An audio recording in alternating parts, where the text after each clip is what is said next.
celebrate our art department as well. You want to do the agenda? Yes, first? well, I'd like to recognize our art department and this wonderful display that we are wrapping up here at the Hendrick Hudson Free Library. So I would like to invite up Logan Krause, who's one of our middle school English teachers who, with her colleagues here, including Paul Giacchini, will introduce everyone who's here and how this started and what sort of artwork we're looking at, some of the projects. Hi everyone, thank you for having the board meeting at the art show. Prior to the meeting we had a reception that was well received at the beginning and then sort of died off towards the end, but we had lots of families come and see their student artwork. So this is, the K-12 art show has been going on for a very, very long time. I don't even know the history of exactly how it started, but it's been going on for 20 plus years, and during either the month of March and then now it's become the month of April, we have an exhibit where we show student artwork K-12. So if you look around the room, the back walls are elementary artwork, middle school is represented over here, and here's some high school artwork. So the other thing I'd like to say is this is Miss Morrissey's last art show, K-12 art show, so she's been with the district a long time, so we just wanted to recognize her and her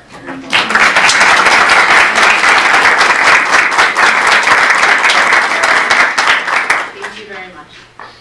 Thank you guys. This is really the kickoff of a number of board meetings that take place throughout the spring that celebrate student work, celebrate the work of our staff.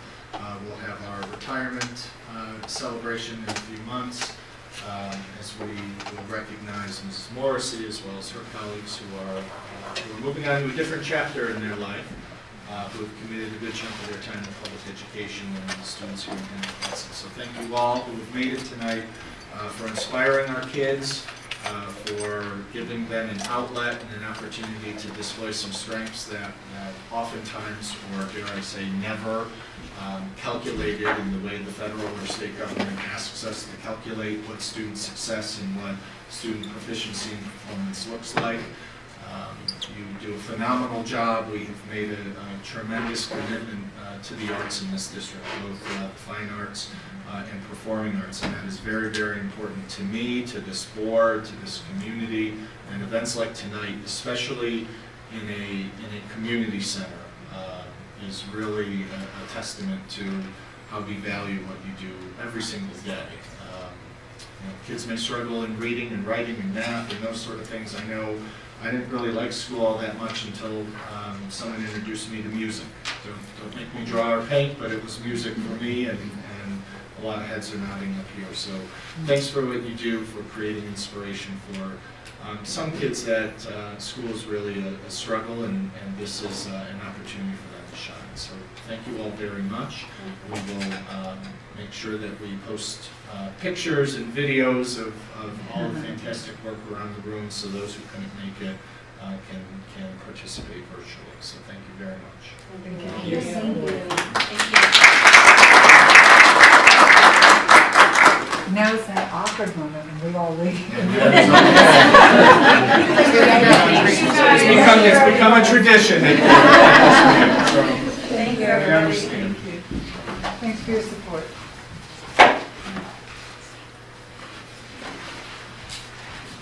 Can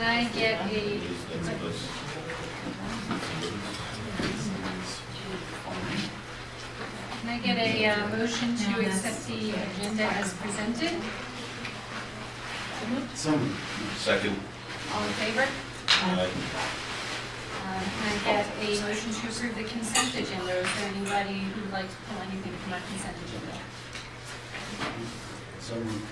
I'd like to pull the item about the track and field budget. I can't remember the exact number on it. It's under 3.2. fiscal. Yeah, fiscal 3.2, the Henhud High School field recommendation. So except for item 3.2, can I have a motion to approve the consent agenda? Second. All in favor? Aye.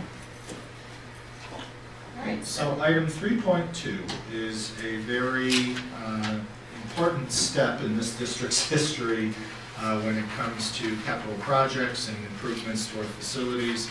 This is approving and awarding a bid to commence work at our high school stadium, track field, or track and field at the high school. Members of this board, but the Board of Education in this community has long debated doing some very significant work at that facility because it was aging, repair costs were increasing, and last May, the voters overwhelmingly approved an $18.5 million capital project that earmarks funds to upgrade that facility with a new track and taking out the existing grass field and replacing it with a turf field.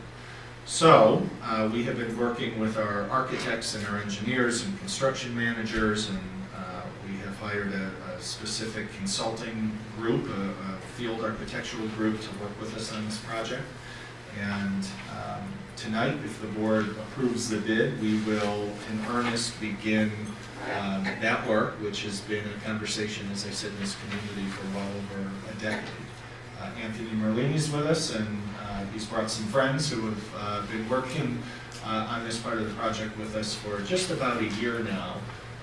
And if there are any comments board members have or want to ask some particular questions so you feel a little bit better or more informed, or for the public who's with us or watching on television, so they understand exactly what's happening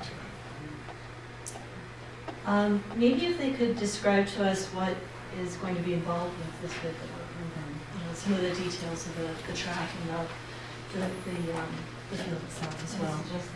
Coming up to the podium if you don't.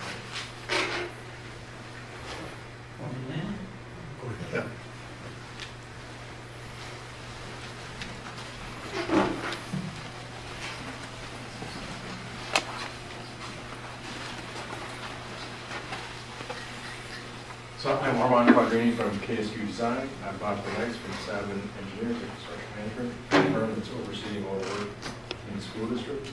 On April 9th, we were fortunate to open bids for all the athletic projects that are part of the Phase 1 package. We're super proud to be part of the legacy of this work in the district. You had many stakeholder groups have input into the design of the synthetic turf field and the track that would surround it. We're really happy with the contractor that was the low qualified bidder. Both our firms have worked extensively with this contractor, the references check. The bids clustered in a way that makes us very confident that the contractor understood the intent of the drawings and the quality of the work that's expected. Your athletic director, again, has been very directly involved every step of the way. Members from administration have visited a number of other turf fields, synthetic turf fields in other school districts. We also went to a couple of universities to look at the fields there. I'm able to report that the quality level that the athletic department set for itself, we are able to achieve and still come in within budget. So that's sort of a snapshot of of the process so far. Bob might just talk a minute about schedule and next steps.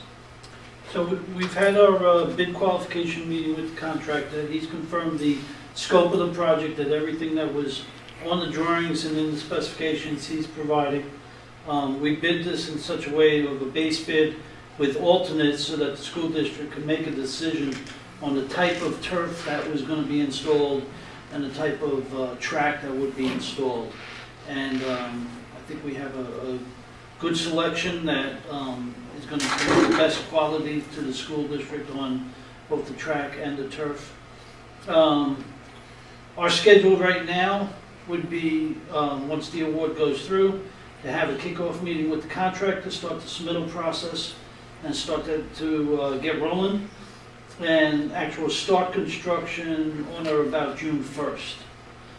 That way the contractor is starting during the school year. What you're going to see is a removal of the sod inside the field and removal of the asphalt on the track to get ready to build the track and the field. And in that time frame, he's ordering material. Completion date, middle to end of September. That would be a complete project completion, track and the field. There is some time where you'll see the asphalt go down and then nothing happening on the track because it has to cure. So there's a 20 to 25 day period there where the oils of the asphalt have to get removed by the sun and rain. So that is a process. But we've worked with this contractor, as Armin has said, on a number of projects. Very good contractor that we have. Can you just give us an overview of how the public can get comfortable that we're not going to overrun on costs, and what kind of oversight you have on the safety and quality of the work being done? Okay, we have a person that will be on site every day as the work is progressing. He'll be, watching the installation, watching the construction of the track. We have weekly meetings once the construction starts, where the consultant, Mike Herzog from LA Group, will be attending those meetings. So he'll be looking at the construction and what's happening to see if there's anything that we're missing that he picks up. We do monitor the applications for payment. So when the contractor submits them on a monthly basis, we're looking at it and comparing it to the actual work installed to see that he's not getting ahead of payments. And then if there are any change orders, we're looking at reviewing those change orders for legitimacy to see that, hey, that's not a legitimate change order, that was really part of your work. Or if it was, see if it's the correct cost, not that somebody's looking to make up where he was low bid. And if there is a modest change order, it's budgeted for within contingencies in the overall bond. So we really take a belt and suspenders approach to protect the school district. The athletic planner on our team has done like many dozens of these types of deals. He knows the installers. We're chasing a 12-year guarantee on the carpet. So I think we've really got a strong process moving forward. And I'll just say that the trifecta is a good contractor, the right bid, and good weather. And we just need to have, the beginning of September means we had good weather, end of September means, we had a lot of rain days, and that's what we're going to be focused on. Yeah, we need good weather because you're going to be removing the soil, so we don't want to have a wet area, because that needs to be dry to get our base for the turf. But once we put the asphalt down, that's when we want it to rain, because that washes off the oil on the asphalt for the track.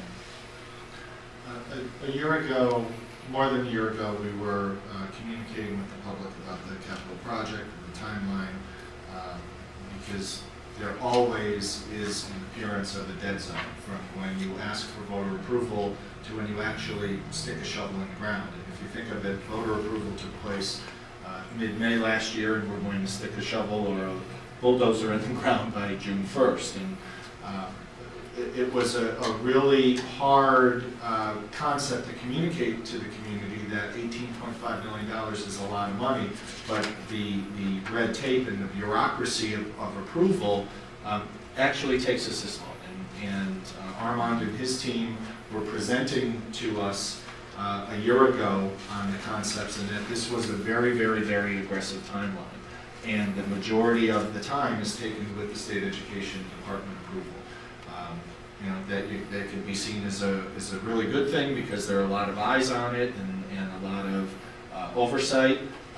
But what it does is it forces us to make a number of decisions in a short period of time in order to meet a timeline so we can have that facility be available to our kids. So by approving this contract tonight, a series of meetings and conversations and dialogue begin in order for us to meet the June 1st shovel-ready date, to try to shoot for a September completion date.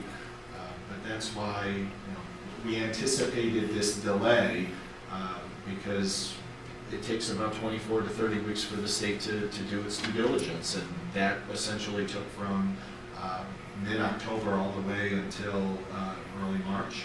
We put the bid together. We had folks come in and look at the areas, do a Q&A, and now we're at the point of approving the bids and start the work. And Just one quick question. How long does it take to get the subsidizing funds back from the state for what we spend? Enrique, what's the? The way it works is, we're going to bond the capital project over 18 years. On a yearly basis, as we have to pay the interest and principal, they will pay us a portion of the interest and principal. So they try to match our liability. So we get the matching asset from the matching liability at the state rate that they pay us. Okay, so they'll pay us every year, Every year. rather than as the project goes along. No, we need, before they start paying us, we need to submit a final cost report. Okay. However, the idea is that first we're going to do a bond anticipation note for 1 year. So we will only pay interest. And then on the long-term bond, we are allowed to have 1 year of only interest payment. So the idea would be during that year, we submit the final cost report, and as soon as we have to start paying principal, we start getting money from the state. So it washes us back. Yeah. So does the amount change, like, does the amount change that the state reimburses on a year-to-year, or do they make the commitment to a percentage, say 10% from the, at the very beginning, or as, if things changed within our district, would they start contributing, would they pay a great percentage or And less? that's the other reason why I want to push the principal payments into the future, because it takes about 2 years for the state to change our wealth ratio. So today, our state reimbursement is 10%. When Indian Point stops paying us the full amount, it should go up, I would say, to between 40 and 60%. Just to give you an idea, Croton gets 40%.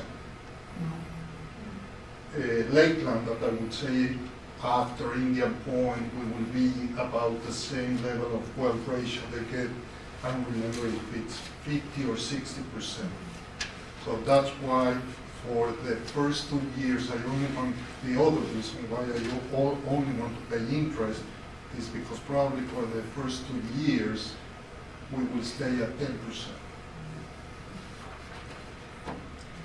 Makes sense.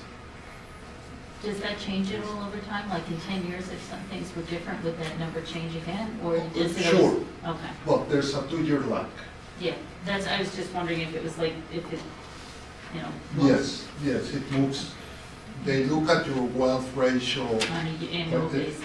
annual basis, it changes 2 years later. Okay.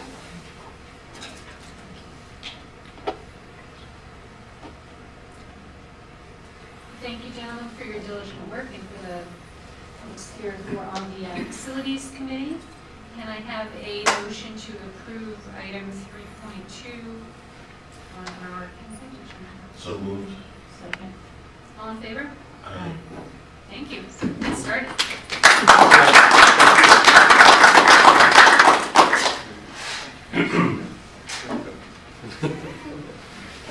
Thank you, gentlemen. You're welcome. Thank you. Alright, so the other items removed from our consent agenda are our donations, and we have 2 of them this week. Our first donation is going to be, which one did you put up there? Oh, donation from the Bank of America for the Blue Mountain Middle School to increase the budget. Can I get a motion to approve this item? Second. All in favor? Aye. Thank you very much for the donation from the Bank of America. We have a second donation, which is a donation totaling $250 for the haircuts in the high school from PepsiCo. Donation would be possible through the PepsiCo Foundation, and the funds will be used to purchase 2 wireless mics and headphones. Can I get a motion to approve this item? So moved. Second. in favor? Aye. Present. Actually. Oh, okay. Thank you very much for these generous donors and donations. Next on our agenda is audience comments. The Hendrick Hudson Board of Education welcomes public comments at this portion of the meeting. To maintain an orderly and efficient meeting, the board has established the following guidelines for those wishing to address the board. Each speaker is permitted 3 minutes for their comments and must be recognized by the board president, or tonight the vice president. All comments must be directed to the board president or vice president. The board will listen to comments and input, but will not necessarily debate or discuss items. Operational matters will be directed to school administration for handling. The board is not permitted to address personnel or individual student matters in open session. And the board will limit repetitive comments in order to give time to others wishing to speak, as well as to maintain meeting efficiency. If anybody wishes to speak tonight, they should have signed up in Roseanne. And I believe we do not have anybody signed up tonight. Yeah. Okay, so we can move on to the next item. Thank you. Next is superintendent's report. Yeah, a number of updates. We just approved a moment ago some donations. I'm proud to report that the board will be approving a donation at a future meeting in the ballpark of $98,000 from Entergy. It's our annual grant that Entergy has funded a number of activities, from summer school to technology to Project Lead the Way, professional learning. So we have upped our request and they have met it. So at a future board meeting, when all of the papers are ready, we'll present an overview of this $98,000 grant, but it's going to be aimed toward classroom technology as well as opportunities to help us transform teaching and learning using that technology. Over the next few weeks before our budget vote, I'll be traveling through 5 PTAs to talk about the budget, what to expect in terms of program and cost and those things, as well as any questions around Indian Point, which is back in the news. Indian Point's in the news because they have reached an agreement with a company named Holtec to supervise and lead the decommissioning process of the plant when they officially close. What does that mean for our financial relationship with Indian Point? It means absolutely nothing. The pilot agreement that we have with Indian Point is Indian Point's liability. That gets transferred to Holtec or any other company that would have agreed to purchase the plant post-operation. Now, what is in the pilot, and we have talked about, and it's a public document, is at either time either party could wish to enter into renegotiations. We haven't met Holtec. The process is sort of like buying a house. A buyer is identified, but the keys won't exchange for another couple of years. So we're meeting with the New York State Indian Point Task Force on Thursday. I know this will be an item for discussion because some people feared that when Indian Point announced their sale, it meant that they were closing down early. That is not the case. Not the case at all. They have an obligation, responsibility to continue operation until they sell the plant. And as we get closer to that date, I'm sure we'll hear more from Holtec on their timeline, footprint that they'll need on the campus in order to achieve that, and the number of employees they intend to employ, whether they're local or whether these folks come from different parts of the country or the world. The number is supposed to stay close. The number of Employees. Yes.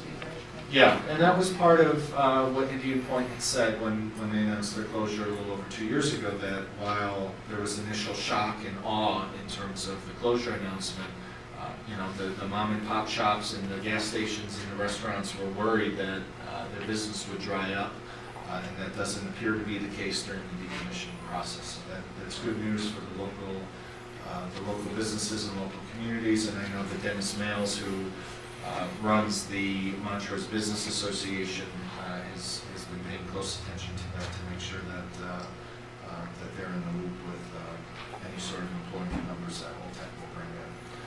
I had mentioned earlier to the board, and it actually happened in this month's edition of Westchester Magazine. They did a 6-page story on the opioid epidemic, which they highlight some different efforts from police agencies and community agencies. And they contacted us a number of months ago to talk about what our efforts have been in the district. And while some may not want to have their school district affiliated with a topic like opioids, I think it's important to underscore that this is an epidemic, that it's not a regional thing, it's not a county thing, it's not a northwest part of the county thing, it's everywhere. And this board and this district has taken a very, very bold step for a number of years to confront it, to address it, to have very difficult conversations with the community and with families about how to get in front of this and how to support kids and how to support families. So part of our efforts are highlighted in this article, particularly our partnership with the Cortland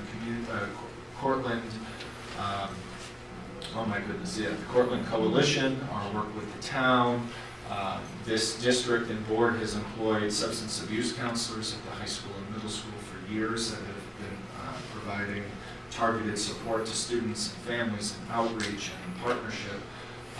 Because we have two decisions. One decision could be to bury our head in the sand and pretend it doesn't exist, or another is to address it.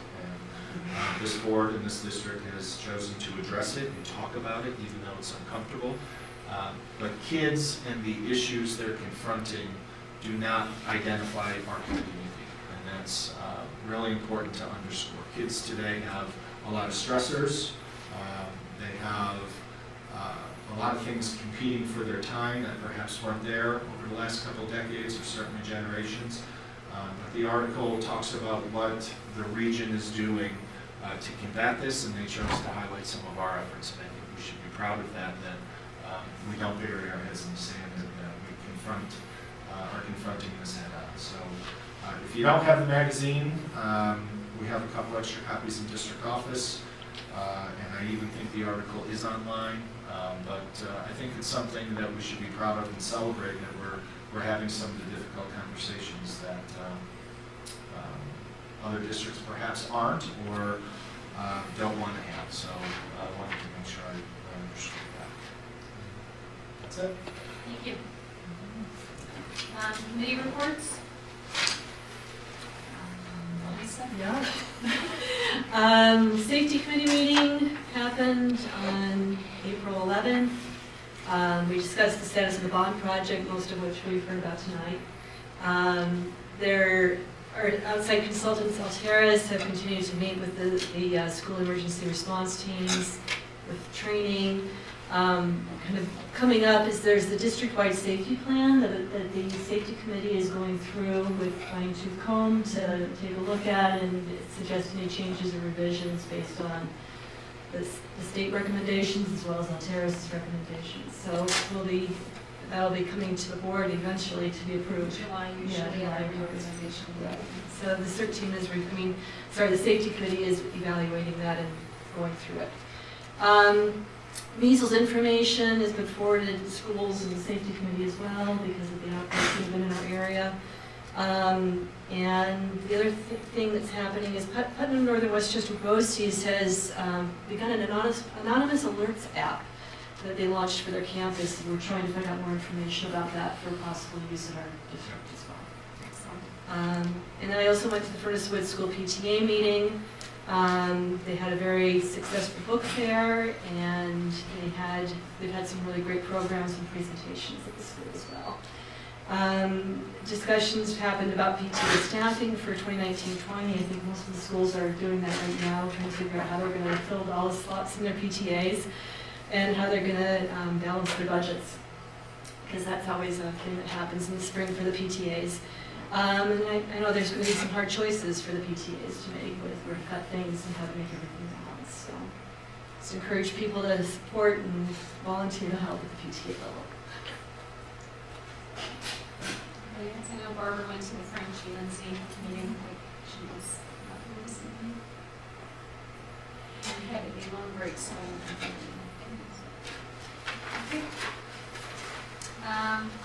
Next on the agenda is the BOCES budget vote and board election. So this is the main reason, in addition to the art show, we have our meeting on a Tuesday because it's a statewide BOCES vote day. So up on the screen and provided for you are the different actions the board needs to take. And I'll let Roseanne, if you want to walk us through this. Yes, we have 2 vacancies on their board this year, and there are 2 people running, Tina McKay and Frank Schnicker. So I need to have a motion to approve the 2. Okay, can I get a motion? Can Roseanne get a motion to approve these 2 candidates? So moved. Second. All in favor? And then the second part is to approve BOCES administrative budget of $9,450,232 for the 1920 school year. Can I get a motion to approve the BOCES budget as presented? So, second. All in favor? Aye. Thank you. Okay, over the last number of months, we've had our executive directors at the end of our table give various updates on initiatives they're leading and different activities in the district. And a theme that's popped up over the last number of discussions have been our work in the BOCES region around social emotional learning. And there have been a lot of questions and interest from board members. So I asked Margaret and Lisa, who have been leading that work, with Cindy Kramer, principal of Furnace Woods, to put a little more depth and breadth onto the work at the regional level, what that means for our school district and what to expect in terms of next steps. So they put a brief couple slides together as well as some resources to help give a little more broader understanding of the work that's taking place at the regional level and what that means for our community and our students. So if you guys want to pop up.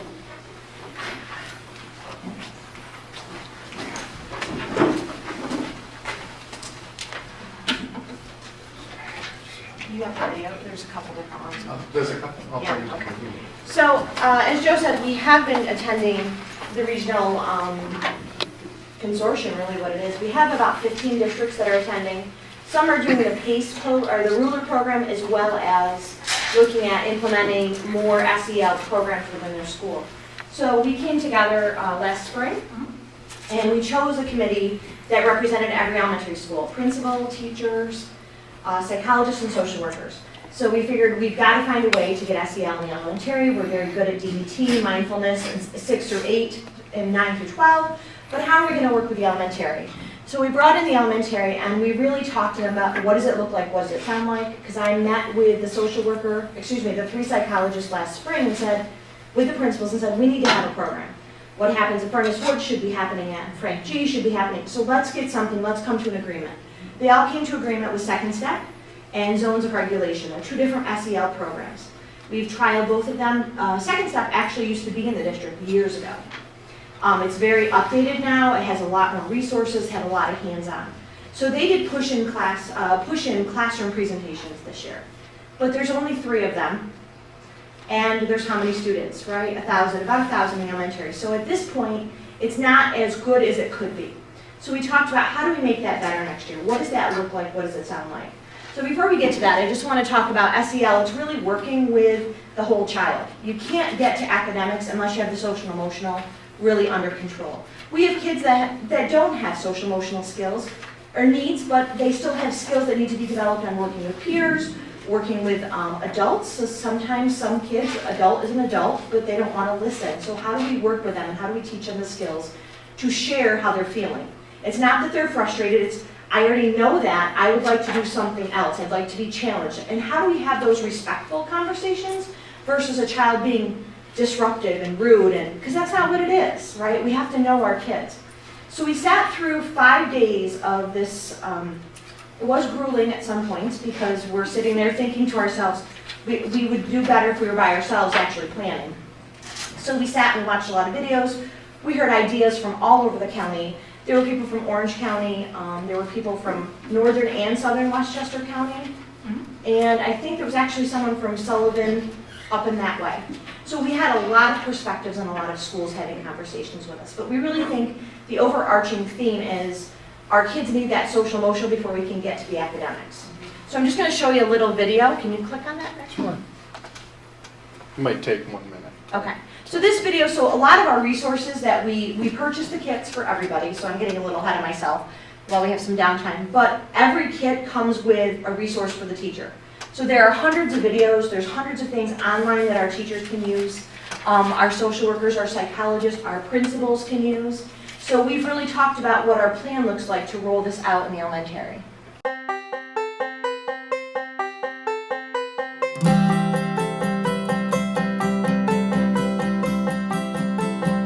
Second step teaches our kids. How do I have a conversation with others? How do I interact with a group? These are all skills our kids will need as they progress through their academic careers. A lot of times people forget that our kids, they hurt, they have pains, they have other issues beyond just school. And in order for us to be effective, we have to teach the entire child. Because of the neighborhood that we live in, a lot of the children are growing up seeing violence. They want to be aggressive with their friends because that's what they're exposed to, that's what they're seeing. But with the second step program, we're teaching them the alternative.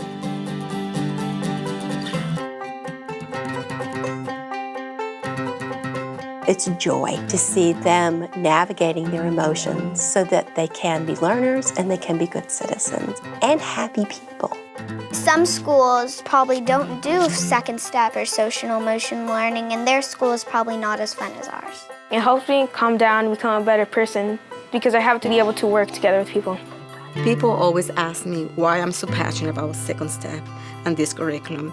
I have seen a lot of hurt with children. I've seen where in preschool programs, children start being kicked out of the classroom because they don't know how to regulate themselves or they're hitting friends, but we didn't spend the time of teaching the skills that they need. So we expect for a 3 or 2-year-old, 4-year-old to know how to act when they don't even have the skill. And a simple curriculum, we start changing the way we teach and we start changing the way we include these children within our classroom. And that is the tool that I want the teachers to have. So when they leave us, whatever we teach them is going to be for the rest of their life.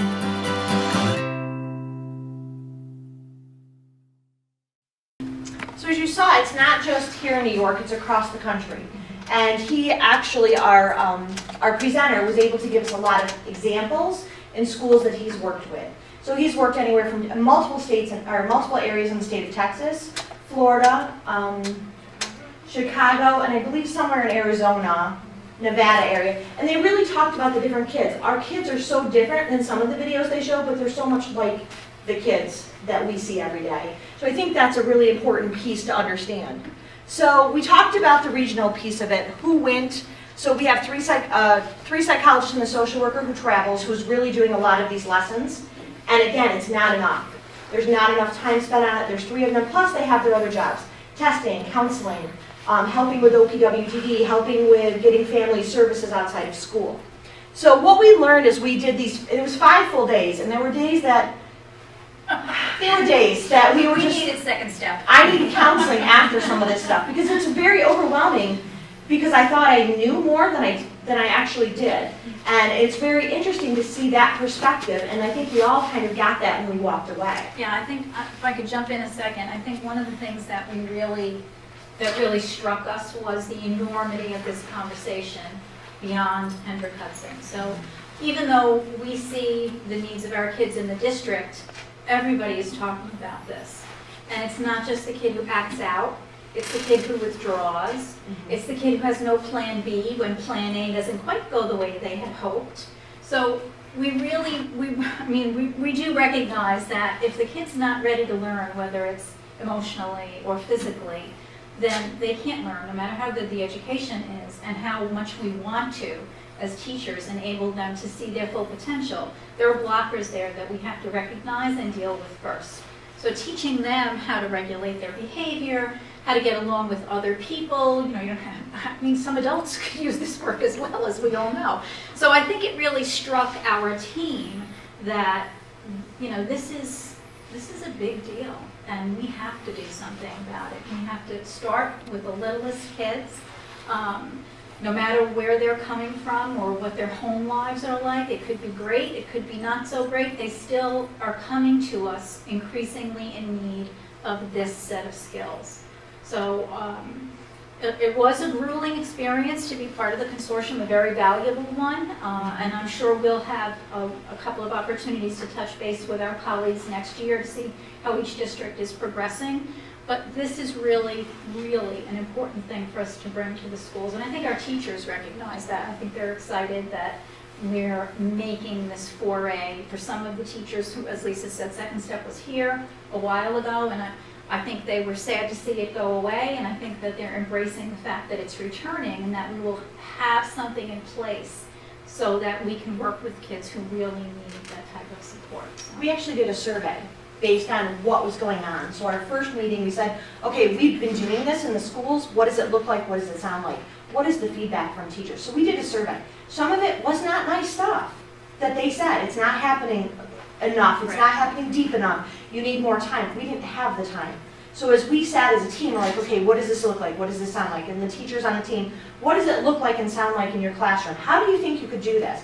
And the excitement, Cindy Knapp is our teacher, the excitement from her. And one of the things I sent them, I'm always sending them articles, and I'm sending this article about different color bands. Red, blue, green, and I think yellow. And that's your zone. Where are you? Green means I'm good to go. Red means I can't have a conversation. So I bought these bands. I said, let's try it and see what happens. So that was just before break, so we don't have any feedback from that. But the feedback from the survey is like, we want more. How can we do more? And our answer is, okay, we need to figure out how do we roll this out into the schools. So we know that we had one lesson each month was not really going to be the answer. We talked about how do we really get it into the elementary next year, make it successful, and then move to the middle school. Because not every kid at the middle school is getting DBT. They're not all getting mindfulness. They're not getting everything. So this would be the next step. So we have to have a 3 to 5 year plan. We are actually working with the principals and teachers saying, here's the ownership, here's the training, we'll support you. The psychologist and social worker will support you. We will support you. What do you need from us principals? We definitely know we need to develop a district team. We have this small team, but now we need a district team. Bring parents in from each school, let the schools and the principals take that over, and we just give them that jump start. You have the materials, what more do you need from us? And then, of course, it aligns with the state regs with ESSA, and I don't know if you saw, but the RTI person was on there. She basically comes out of that department, not special ed. And then basically, SEL, we're always saying, do we have enough PE hours? Are we getting enough? It actually counts as PE hours as well. So we talked, I just sent an article, I think this morning or yesterday, on how you put SEL into the arts and music. So how do you do that? What does that look like? So I sent a really cool article that we'll present to the teachers as we go further. Can you click on that, Craig? And Greg, while you did that, I just want to add one of the largest growing departments we have in our school district over the last number of years, board members have approved increasing, is in related service, counselors, social workers, psychologists. And sometimes there's a question, well, what do they do? What is the curriculum? And as Lisa and Margaret have said, this is it, and this is coming, forward-thinking school districts have been doing this. We have been one of them in pockets and spots at the elementary level, but with DBT being around and involved in middle school and high school for a number of years. And now the state is mandating it. And I remember Lisa went to a dinner in late November, early December with one of the members of the Board of Regents, who said, we are looking to mandate this through surveys, asking kids what their experiences are. And the state, for a long time, has been struggling with how do you measure a curriculum like this? How do you mandate it? How do you check for implementation? So we're getting out in front of this very, very quickly with our friends from BOCES. But this helps answer some of the questions. We're hiring a school counselor at the elementary school. What will that person do? Rather than just deal with crises on the back end, which we also have. We can't ignore that we have older kids who are in crises, and Lisa and her team are networking with agencies and families to help them. But But this helps answer the question, and it helps put everyone on the same page in terms of expectation and a curriculum. And what a curriculum is it's a contract that we have with kids to make sure we give them certain experiences. This one feels different and looks different because there's not necessarily a state assessment at the end and scores aren't going to be reported, but that is one of the goals of the state, is to measure how well school districts are doing this. We used to talk about it as the soft skills. For a long time, it used to be the soft skills. That's great, we have all these wonderful kids on AP exams or whatever, but they don't have the soft skills. They're not working with each other. They don't know how to advocate for themselves. This helps address some of those gaps that a federal and state hyper-focus on test scores, outcomes, and put them in the newspaper have created. It's been an unintended consequence. And I think you'll see here, this is an actual part of a lesson that she's doing. And so imagine, there's probably 2 or 3 classes in here. But imagine one school counselor, social worker, or whatever, trying to do this for every lesson. And there's many lessons in this curriculum. If you saw somebody that looked like Jenny, what would you do? If you were thinking she was lonely, what would you do? Just tell me, what would you do? I'll go sit by her and say if she's okay. Yeah. SEL stands for Social Emotional Learning. It guides you through your feelings. It helps you with problems. Ready? One more time, refrain. Some schools probably don't do second step or social emotion learning, and their school is probably not as fun as ours.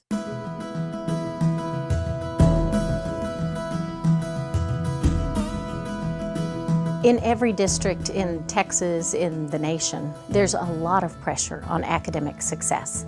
And there's a lot of research showing that if we give students the skills to regulate their own emotions and their behavior, academics improve as well as social and emotional skills. If you're not ready to learn, then you're not going to learn. For instance, a student comes to school and they're worried about home and they don't have the ability to self-regulate and switch that part of their brain just for a little while to attend to learning, then they're going to have a very hard time. If we don't work to help children develop those skills, we're failing them. We just are. About 3 years ago, the chief academic officer called me and she began to talk about CASEL and Second Step, and I levitated off my seat. I was like, what? We're talking about the whole child and their emotional learning?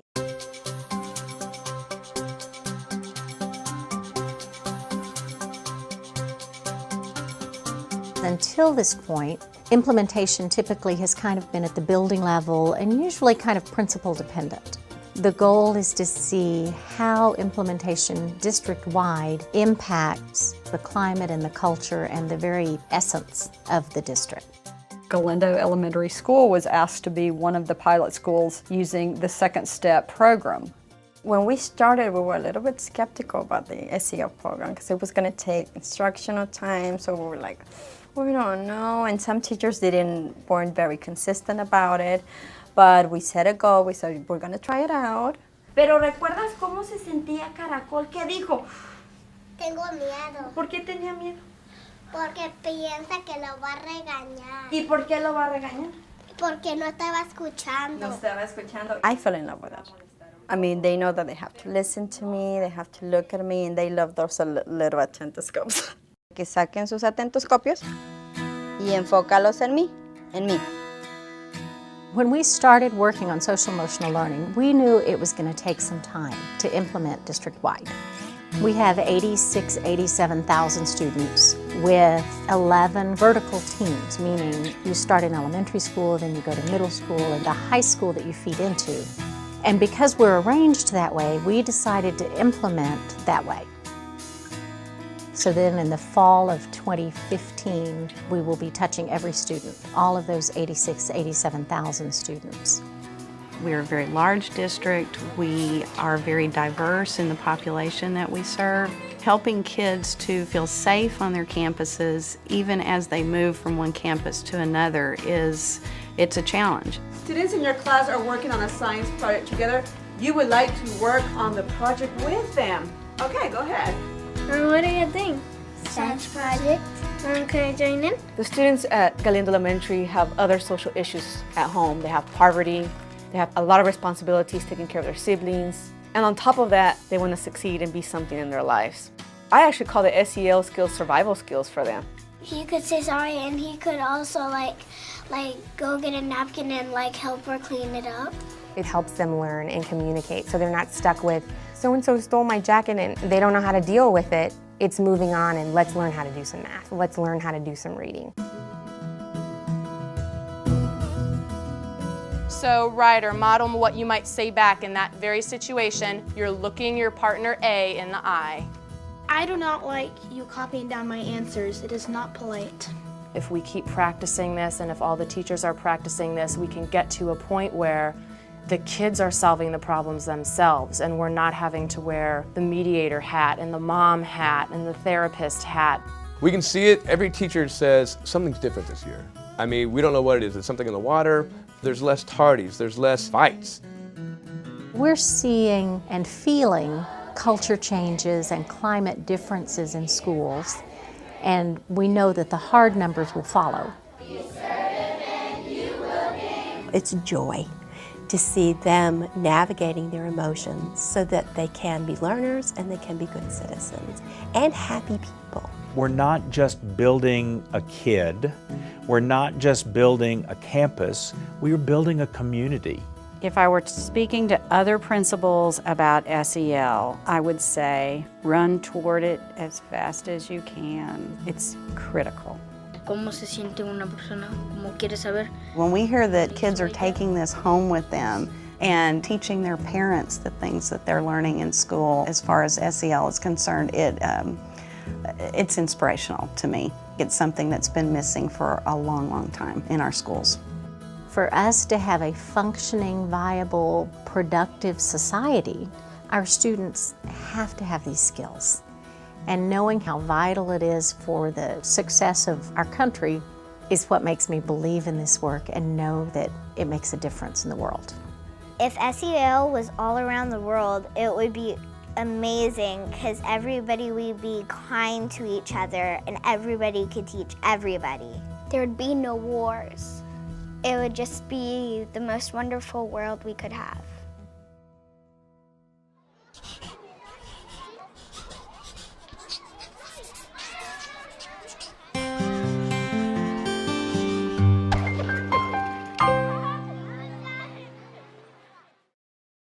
So that's just a quick overview. You know, you have your kids, you have your teachers, but I think the biggest thing is our biggest question is how do we get this into the classroom so it doesn't impact learning? But we now know, after a lot of our time spent together, that they can't learn without some of these skills. So what we've done is we really sat down and we mapped out what it'll look like for the remainder of this school year, what it'll look like for Leadership Week, and then how do we roll it out to teachers? Will it be the smoothest rollout in the world? No. Will there be pushback? Yes. Will we deal with it? We'll find answers? The answer is yes. So we sat together as a team and we really came up. May 14th, we actually have an extended day, an early release day. And so Margaret and the 6 of us actually are going to do some PD. We're going to do the overview. So Margaret and I will do the overview. We'll talk about what we're going to do next year. And then we're going to let the principal, the school social workers and psychologists to really go ahead and share with their colleagues. We have some really great activities that are kind of fun to do, that they can do within their classroom. We're going to talk language, we're going to talk different things, and then they're going to get a couple hours to sit with the kids and sit with their teams and say, what does it look like for you? What does it look like next year? How would you do this? What do you want it to look like?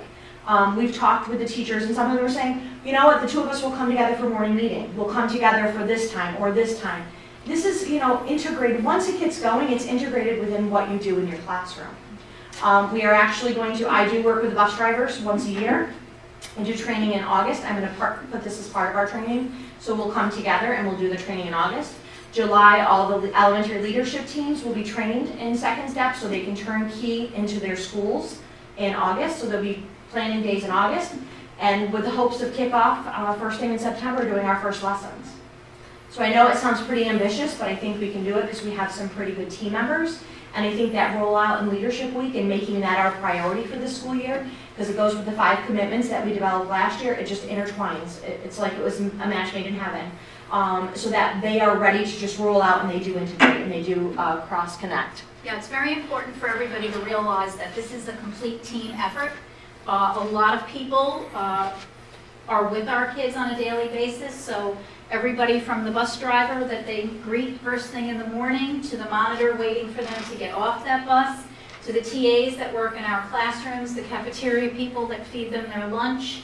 Everybody has to have this training so that the language is the same, and the behaviors are the same, and the expectations are the same, regardless of where our kids are in any given moment of the day. So that first overview on May 14th, we'll actually pull all of the TAs, all of the aides, and give them the overview together. So it's really critical that we see this as a team effort going forward. We're going to try and make it fun for the kids. We're going to get some t-shirts, and we're going to ask each of the 3 schools to kick it off in September and make a big deal out of it so that everybody builds some enthusiasm around it.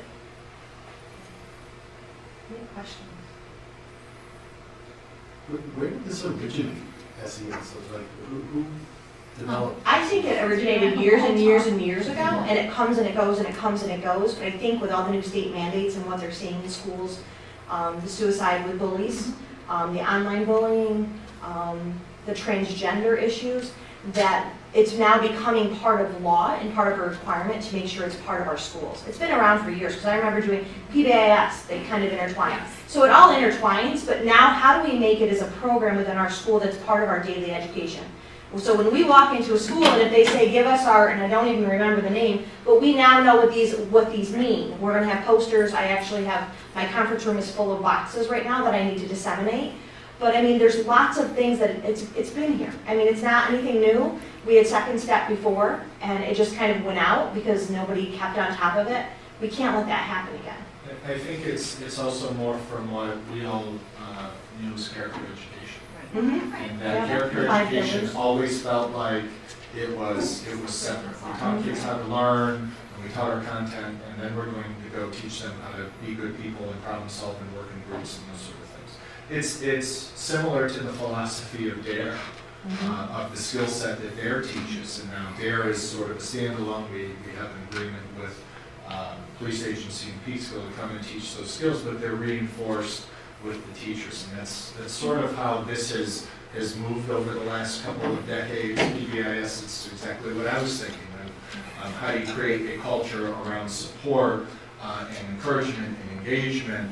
And what PBIS also does is exactly what SEL will do, is it will gauge how well we're doing. It will give us some instant feedback and also feedback over a year or 2 years to see our kids responding. Or some of the data that the first video showed, are we seeing increases in these other areas that we hope to see from implementing these sort of strategies and skills in the classroom. At Furnace Woods, over the past couple of years, through the work with our leadership team in the summers, we've done a lot with mindfulness and the culture of the building, and our PBIS team has really come together to bring the school together as a community. And I think the work that we've done over the past several months will solidify all of that, and it will give us some commonalities between the 3 elementary schools as well. So we're all implementing that same SEL curriculum, and we're all doing PBIS, and we're all bringing those pieces together. And using Second Step to implement that will give us that common language across the 3 buildings, and like I said, kind of solidify the whole thing for everybody. I think this is fantastic. You know, what is more important to your life than knowing stress relief and knowing mindfulness and knowing how to communicate with people and how to get along? Because that's life. You know, you're going to have to do that no matter what career you're in, no matter what you do. And I fear that kids are so much on their devices now that some of that may be getting lost. It's just connected. Yeah, so thank you for, you know, pushing ahead with this and really bringing it to the little ones too. Thank you.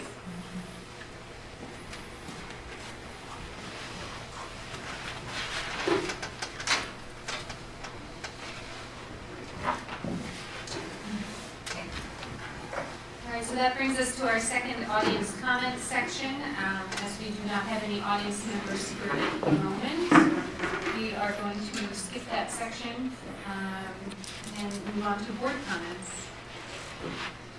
Just wanted to remind people that there's a SEPTA meeting this Thursday night, April 25th, at the Hendrick Hudson High School Library. I believe it starts at 7 o'clock is what our website says. So for those interested, encourage you to go. There's some, quite often, very good information comes out of that meeting.